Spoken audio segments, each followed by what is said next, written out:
Hello joy of ഫ്ലെയറിലേക്ക് എല്ലാവർക്കും സ്വാഗതം. എല്ലാവർക്കും സുഖമാണോ? വീഡിയോയുടെ തുടക്കം കണ്ടപ്പോൾ തന്നെ നിങ്ങൾക്ക് മനസ്സിലായി കാണില്ലേ, എവിടെയോ യാത്ര പോകുന്ന വീഡിയോ ആണ് നിങ്ങളുമായിട്ട് ഞാൻ ഷെയർ ചെയ്യാൻ പോകുന്നതെന്ന്. Yes, of course you are right. So let me take you along on our movie day outing. ഞാൻ ഇട്ടിരിക്കുന്ന ഡ്രസ്സ് ഈ ജുമുക്ക ബാംഗിൾസും ഒക്കെ ആയിട്ട് പെയർ ചെയ്തിട്ടാണ് നമ്മൾ ഈ ഒരു മൂവി ഡേ ഔട്ടിങ്ങിനായിട്ട് പോയത്. അപ്പൊ എല്ലാത്തിന്റെ ലിങ്ക് ഡിസ്ക്രിപ്ഷൻ ബോക്സിൽ നോക്കിയാൽ മതി. നമ്മൾ ഹസനിലെ ശ്രീഗുരു എന്ന് പറയുന്ന ഒരു തിയേറ്ററിലോട്ടാണ് വിശ്വനാഥ് ആൻഡ് സൺസ് എന്ന് പറയുന്ന ഈ സിനിമ കാണാനായിട്ട് പോയത്. ടിക്കറ്റ് ഓൾറെഡി നമ്മൾ ഓൺലൈനിൽ ബുക്ക് ചെയ്തിട്ടുണ്ടായിരുന്നതുകൊണ്ട് തന്നെ കാർ പാർക്കിങ്ങിനുള്ള ഫീസും കൊടുത്ത് നമ്മൾ തിയേറ്ററിലോട്ട് കയറാൻ പോയപ്പോഴേക്കും നമുക്ക് വളരെ അടുപ്പമുള്ള ഇച്ചാന്റെ ഒരു കൊളീഗും ഫാമിലിയും ഉണ്ടായിരുന്നു. പക്ഷെ നമ്മൾ സെപ്പറേറ്റ് ടിക്കറ്റ്സ് ഒക്കെ എടുത്തതുകൊണ്ട് തന്നെ രണ്ട് സൈഡിലായിട്ടാണ് നമുക്ക് ഇരിക്കാനായിട്ട് കിട്ടിയത്. ഹസൻ പോലൊരു സിറ്റിയിൽ കുറച്ചെങ്കിലും മോഡേൺ ടെക്നോളജീസ് ഉള്ള തിയേറ്റേഴ്സ് ഇല്ലാത്തത് വളരെ ഡിസപ്പോയിന്റഡ് ആയിട്ട് തോന്നിയിരുന്നു. കാരണം വേറൊന്നുമല്ല, സിനിമ കാണാൻ നടുവിലത്തെ സീറ്റ് തന്നെ കിട്ടിയെങ്കിലും ഈ ഒരു നൂറ്റാണ്ടിലും തിയേറ്ററിന്റെ അകത്ത് ചൂടെടുത്തിരുന്ന സിനിമ കാണേണ്ട അവസ്ഥയാണ് ഉണ്ടായത്. ഇനി സിനിമയെ പറ്റി പറയുകയാണെങ്കിൽ it was A feel good family entertainer എന്ന് തന്നെ പറയണം. സൂര്യയും അമിതാഭ് ബൈജുവും സ്റ്റാർ ചെയ്യുന്ന മൂവിയാണ്. അത് മാത്രമല്ല emotional moments and healing, family bonding ഇവയെല്ലാം പറഞ്ഞു വയ്ക്കുന്ന ഒരു മൂവി കൂടെയാണ് ഇത്.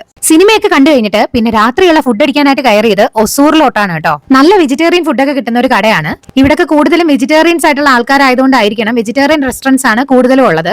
അപ്പൊ നമ്മൾ ഇടയ്ക്ക് വെജിറ്റേറിയൻ ഫുഡ് കഴിക്കണം തോന്നുമ്പോൾ വരാറുള്ള ഒരു റെസ്റ്റോറന്റ് ആണ് യൊസൂർ എന്ന് പറയുന്നത്. കൂടാതെ തന്നെ ഇത് നമ്മുടെ സക്ലേഷ്പൂരിന്റെ തൊട്ടടുത്തായിട്ടുള്ളതും അതുപോലെ NH75 മാംഗ്ലൂർ ഹൈവേയിൽ തന്നെ സ്ഥിതി ചെയ്യുന്ന ഒരു റെസ്റ്റോറന്റ് കൂടിയാണ്. മെനു കാർഡ് അങ്ങോട്ടും ഇങ്ങോട്ടും മറിച്ച് നോക്കിയെങ്കിലും സാധാരണ ഞാൻ ഓർഡർ ചെയ്യാറുള്ള റൊട്ടിയും പനീറും തന്നെയാണ് ഇവിടെ നിന്ന് ഞാൻ ഓർഡർ ചെയ്തത്. ഫുഡ് കഴിക്കാനായിട്ട് ചെന്നപ്പോൾ തന്നെ മോൾ ഐസ്ക്രീമിനായിട്ട് ഭയങ്കര പിടിവാശിയായിരുന്നു. അങ്ങനെ അവസാനം അവളെ ഒന്ന് അടക്കിയിരുത്താൻ വേണ്ടിയിട്ട് ഓരോ സ്കൂപ്പ് ഐസ്ക്രീം നമ്മൾ മേടിച്ചായിരുന്നു. ഓർഡർ പറഞ്ഞ് കുറച്ചു നേരം കഴിഞ്ഞപ്പോഴേക്കും എനിക്കായിട്ടുള്ള ഫുഡ് വന്നു കഴിഞ്ഞു. പിന്നെ ഇച്ചാനും മോളും ഗീ റോസ്റ്റ് ആണ് ഓർഡർ ചെയ്തത്. പിന്നെ കുടിക്കാനായിട്ട് പറഞ്ഞത് 2 ലെമൺ ടീയും ഒരു കട്ടനുമായിരുന്നു. ഒസൂരിന്ന് ഫുഡ് കഴിച്ച് ഇറങ്ങിയതിന് ശേഷം അവിടെ നിന്ന് തന്നെ സൈഡിലായിട്ട് ഒരു സ്റ്റോളിൽ നിന്ന് ജീരക മിഠായും അങ്ങനെ കുറച്ച് സ്പൈസസ് ഒക്കെ ഇട്ട ഒരു മൗത്ത് ഫ്രഷനിങ് മസാല കൂടെ മേടിച്ചു. പ്ലാൻഡ് അല്ലാത്തൊരു മൂവി ഔട്ടിംഗ് ആയിരുന്നെങ്കിലും നമ്മൾ മൂവി കാണാൻ പോയ തിയേറ്ററിൽ മോഡേൺ ഫെസിലിറ്റീസ് ഒന്നും ഇല്ലായിരുന്നെങ്കിലും മൂവി കൊള്ളാമായിരുന്നതുകൊണ്ടും തിയേറ്ററിലെ ടെക്നോളജീസിന്റെ അഭാവം പണ്ട് നമ്മൾ ചെറുതായിരുന്ന സമയത്ത് തിയേറ്ററിൽ മൂവി കാണാൻ പോയ കാര്യങ്ങൾ ഓർമ്മപ്പെടുത്തിയത് കൊണ്ടും ഈ ഒരു അൺപ്ലാൻഡ് മൂവിയുടെ ഔട്ടിംഗ് എനിക്ക് നല്ലോണം ഇഷ്ടമായി. അപ്പൊ എങ്ങനെ നിങ്ങൾക്ക് ഈ ഒരു മൂവിയുടെ ഔട്ടിംഗ് വീഡിയോ ഇഷ്ടമായോ? ഇഷ്ടമെങ്കിൽ വീഡിയോ ലൈക്ക് ചെയ്ത് സബ്സ്ക്രൈബ് ഓർ ഫോളോ ചെയ്ത് കൂടുതൽ അപ്ഡേറ്റ്സിനായി കൂടാൻ മറക്കണ്ട.